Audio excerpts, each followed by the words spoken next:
За вашето утрешно мени како предјадење ви предлагаме да подготвите француска пита со компири. Главицата кромид ја сечкаме на полукругови.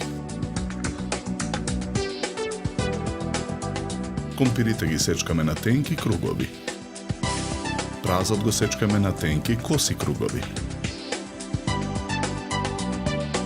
Потоа ситно го сечкаме макдоносот. Лентите сланина ги сечкаме на коцки. Во тава на оган со загреано масло го пржеме кромидот. Откако кромидот ќе омекне, во тавата ја додаваме сланината. Откако сланината ќе се испржи, во тавата го додаваме празот. Го налеваме белото вино. Додаваме заченка плюс. Посолуваме.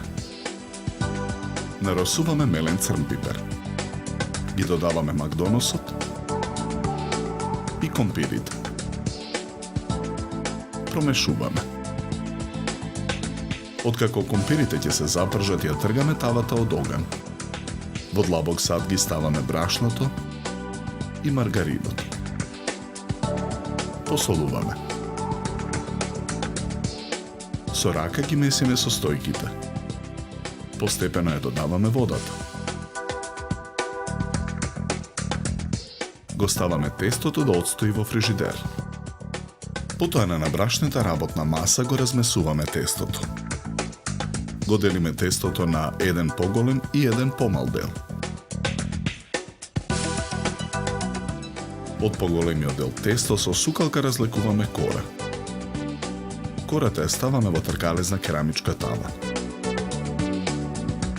И од помалото тесто со сукалка разлекуваме кора. Кората во тавата на повеќе места ја боцкаме со вилушка. Потоа врз кората го намесуваме филот од тавата за пржење. Со мал тркалезен галап на средината на втората кора правиме отвор.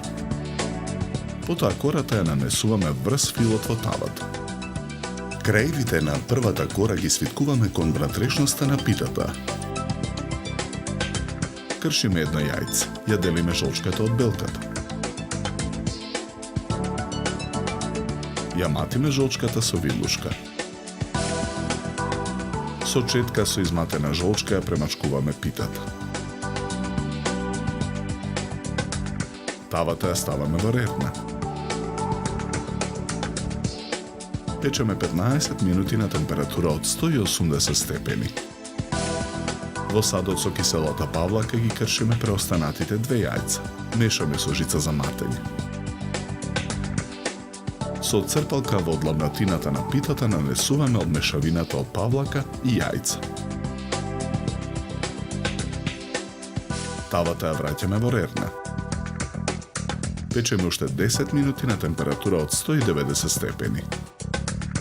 Француската пита со компири ја украсуваме со гранче копар, 2 гранчења нане и една ротквичка засечена во форма на цвет.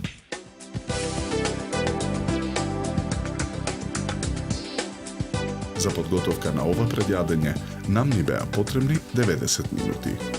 Добар апетит!